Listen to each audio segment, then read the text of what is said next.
right, welcome to the channel, everybody. We are happy to be here with Brian Holdsworth today. Brian is another early bird, and he's got a really interesting story that we're going to share with you today. So welcome to the channel, Brian. Thank you. Thanks for having me. So we were talking before we hit record about your journey, and it really is an interesting one. So why don't we start with sort of where you live now and your plans to be in the villages? Yeah, so currently in San Diego, where you really can't beat the weather for Okay. sure, but high cost of living and taxes are definitely making my wife and I look for a long-term retirement home. Mhm. Uh, so that's, yeah, but it's a beautiful, beautiful place, I have to say. And the other important thing to talk about is that you're a newlywed to some degree, 2 years Yeah, newly married. 2 years. And Yeah, that that's was right. one, 2 years. Better late than ever. Figure it out late in life, right? and that was one of the reasons you guys started looking for your own home together because you've had homes separately. So this was an opportunity to purchase something that would be unique to you and something that you could share together. So that's when you started looking for what are we going to do in our next chapter, I take it. Yeah, exactly. And I am now a stepfather of two amazing teenage boys, 16 and 17 now. And so at the time we were thinking, oh, let's just look in San Diego and move somewhere where we can find a house of our own. But we kept getting outbid in 2020 as when we started. Mhm. Prices, it was just crazy. People were just spending like cash. They were printing money somehow. Yeah. Um, I don't know what they found, but we didn't have that. So Yeah. And did you find, like, did you look at retirement style villages or homes or communities in San Diego, or did you venture out far from there? No, we actually kind of already knew that we weren't going to retire in California just because of the cost of living. So we were looking for like the next home, and then from there we were thinking it would be the next jump would be a retirement home.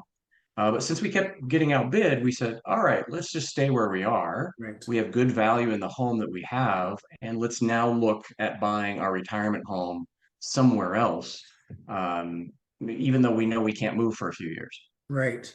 So did you, like, San Diego to Florida is a bit of a jump. Did you look at anything in between? Like, I know that Arizona is a fairly common area for people to look at, and Texas, those types of places you look down Yep, into. we did exactly what all Californians do, and they started driving east and or flying east, as it were. And we looked in Arizona, and we thought, well, first of all, you really have to like desert landscape, and it's beautiful to some and not as much to others. And then it was seemed to be overpriced, and the infrastructure wasn't there. I worked from home, and there were literally brand new home developments that did not have high speed internet. We were shocked. Wow. Yeah. And then grocery stores weren't around, but they were just planting houses like house seeds everywhere. So we started going further east and looking, and my wife needs warm weather for her legs. So anything that has a cold winter, we kind of had to rule that out. Right. Um, but were told about the villages a year before, kind of went in the back of our head. And then at the point when we really got serious about looking, we called our friends that do live in the villages and we said, tell us a little bit more. So you mentioned that you sort of had a bug in your ear from somebody that lived in the villages. How did that come to fruition?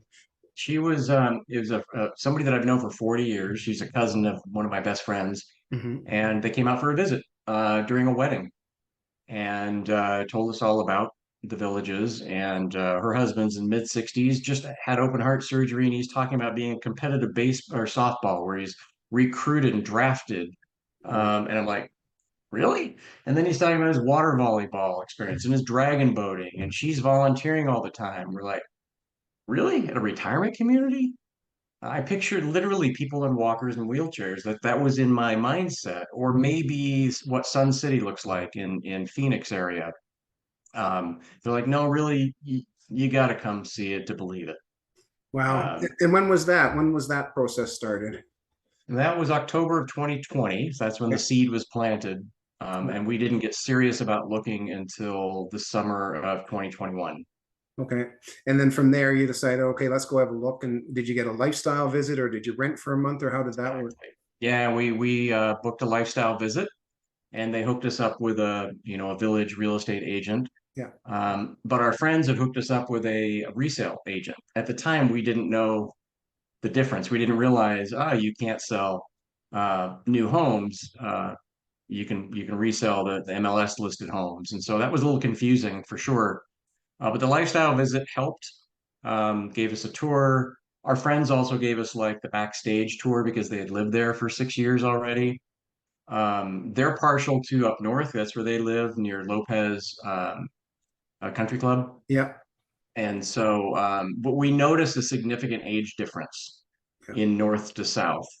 And plus, we thought we saw the value, what we thought was value in a newer home. Yeah. So we really focused on the south, and that so we stayed new and with our agent, and our agent was great, really It's was. true that when you say that, because I noticed the difference too. And when you start thinking about it, like the village is 30 years plus old now. So if people retired into the northern section 30 years ago, when they were 60, 65 years old, they're in their 90s now. So there would be a significant age difference as it grew from the north down to the south. That would definitely happen. And my wife and I did the same sort of thing. We looked at MLS homes and VLS homes and ended up buying new. And I think it was mainly because of just liking that there was a new house that no one had lived in.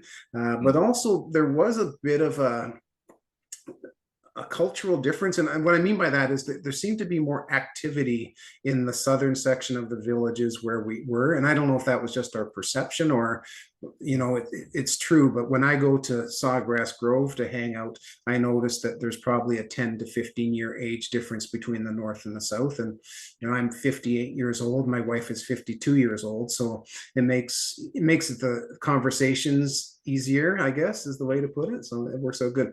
So you came down for a lifestyle visit. Did you drink the Kool-Aid and buy a house the first week, or how'd that work? Oh, week. Who wants to wait a week? Yeah. No, day one, we actually saw a house that we really liked and we went back to think about it. The next morning, we actually went to make an offer on it and it was gone Right. that fast. Yeah. And so we're like, okay, if this is what's happening, let's start looking again. And we looked again, and our second home, the second favorite home we went to look at. Now, keep in mind, this was now a different time of the day. And what was our second favorite home, we then heard turnpike noise, Okay. and we didn't hear it the night before. Right. And we're like, oh my gosh, no, there's just no way. And we were nowhere near the turnpike. The Yeah. thing was, this was backing up to an open field, and the open field was like a wind tunnel and a noise tunnel, bringing all the sound down. Right. So the agent said, well, I have another couple homes that are facing a different direction. Let's go Yeah. look at them. And it was so quiet you could hear a pin drop. And so we ended up buying one of those, making an offer and buying one on a pond, um, with a lot big enough to put a pool in eventually. That was also one of our criteria. Right. Yeah, and I find that like we're in the south section, depending on which side of Megasin you lie on, if you're on the side closer to the turnpike of Megasin, the noise, you can hear the turnpike more, and if you're on the other side, it's less. But I think that hopefully that'll change as more and more houses are built up, and maybe the traffic going down Megasin is going to change too. But for the most part, you're going to hear that turnpike noise in the morning or in the evening, depending on where you are in the villages. It just happens, right? Like I tell people sometimes I'll go golfing up to where your friend is up in Lopez area, and you can hear traffic all over the place up there. So you can't get away from it, I don't think. Right. Yeah. So you bought a house, but you weren't ready to move. So then what happened? No, yeah. So we're like, oh my gosh, we got a great house. Now what do we do? Yeah. So the village agent, said, well, we have this property management company. I'll get you connected with somebody. And then our MLS agent, we didn't buy through her, but she said, look, here, my recommendation is there's this group of people that are renting out their homes themselves. You should connect with them on Facebook. Right. That was the landlord of the villages. Yeah. And so we did, we joined, and I got the call from the villages, and I'm like, really, how much? And we have to have what in the house? Why? Uh, so I reached out and said, who have you used? We're thinking about long term. Yeah. We took short term off of the table for two reasons. One, I felt like I wanted to be there. I wanted to be able to handle any issues that came up, and I didn't know a local, handyman or anything. I'm that handyman, right? When I come and move, by the way, I'm your next handyman in the Nice, nice. community.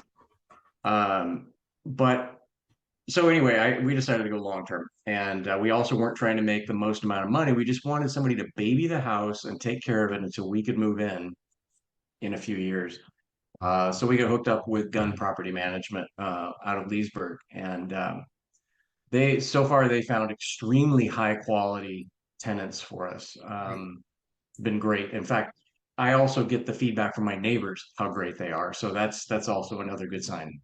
Well, I think that's important to mention too, because you said to me before we started recording that one of your criteria was that you wanted to be the neighbor that people liked, and you wanted to be fair to the neighbors beside you and in your neighborhood, because eventually, like most of us early birds, we're going to be living in that house, so we want to have good relations for them. So one of the things you decided to do was make sure that you had a long-term tenant there that was looking after your property and was good to the neighborhood, right?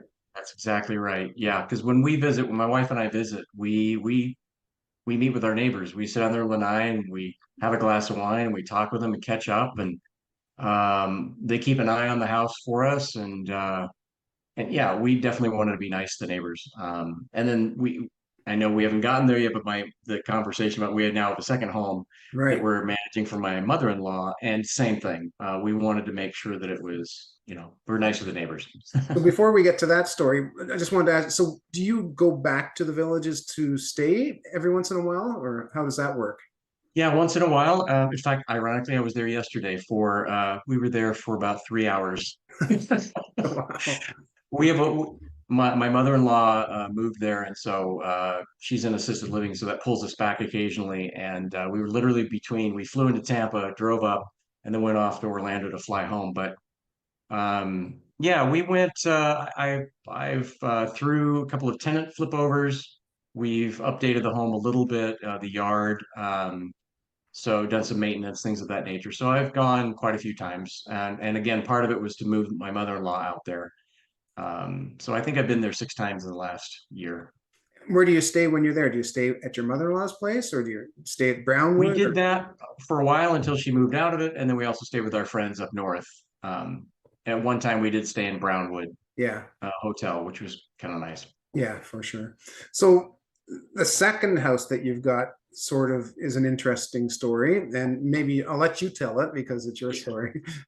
Yeah, mother-in-law, my wife's mom, got so excited hearing us come back and talk about the villages, and she lived 10 minutes from us here in San Diego, and she says, I'd really like to get the most money I can for my home in San Diego because it was near the top of the market, Yeah. and I'd love to be able to retire somewhere. And she really had her mindset on a new home as well. So she wanted to go for a visit. So we took her for a visit, and she loved it. And she bought a home. I think it was day two. Okay. Um, She was and she slow. also wanted a home with walls for her dog. She had a small dog, so she Yeah. wanted a veranda. Um, and she ended up buying a home in DeLuna, and for the life of her, she couldn't find it. We couldn't find it. It wasn't even on Google Maps yet. And she was struggling a little bit with traffic circles. So we said, why don't you look for a home a little bit easier to find, a little bit more central? So we knocked down the criteria a little bit and looked for a used home. So we found one that was 2 years old, Okay. already had some beautiful hardscape put in, and really nice paint colors and the whole thing. And that's so she ended up buying that one in Hawkins. In Hawkins. That's great. And then soon afterwards, what happened? Yeah, I think she was there 3 months. We knew that she was struggling a little bit for her health, had already been in the hospital. And so we went back for another visit and had a conversation about her not feeling safe in her own home. So we ended up moving her to assisted living. Right. They're in the villages, and but she's thriving, so that's been great. But then we had this home that we're like, sell, rent, sell, rent. We're like, you know what?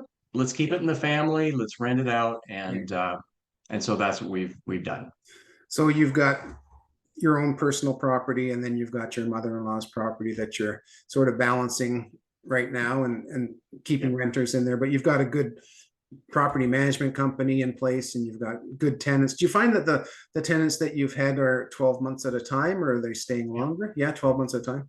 Well, yeah. And my property manager had recommended that we don't sign a lease longer than 12 months just to give Mhm. both parties the opportunity to renegotiate.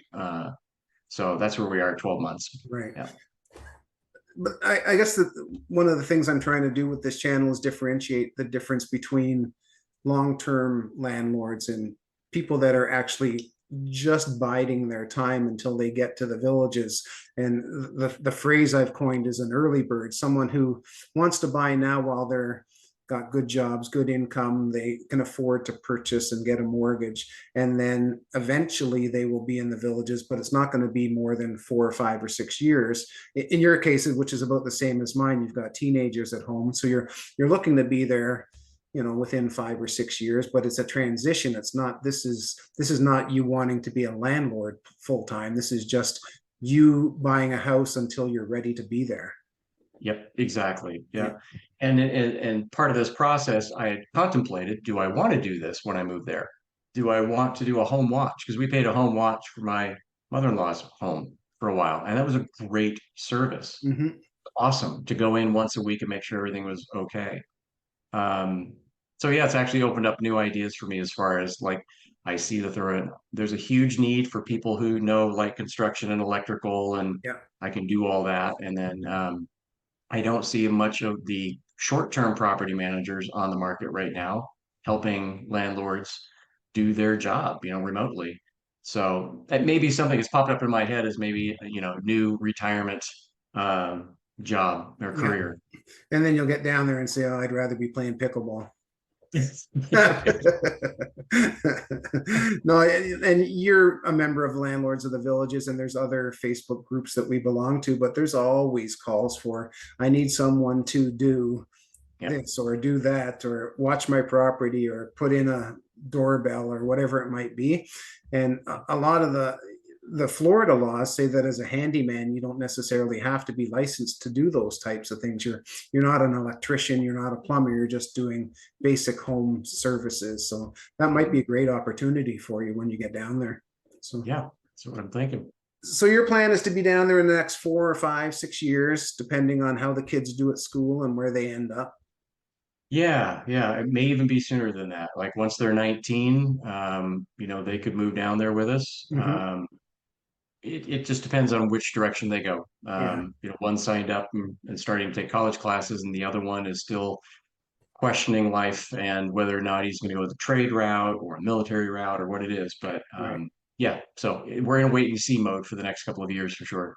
Adult decisions for a non-adult mind, right? Yep. That's awesome.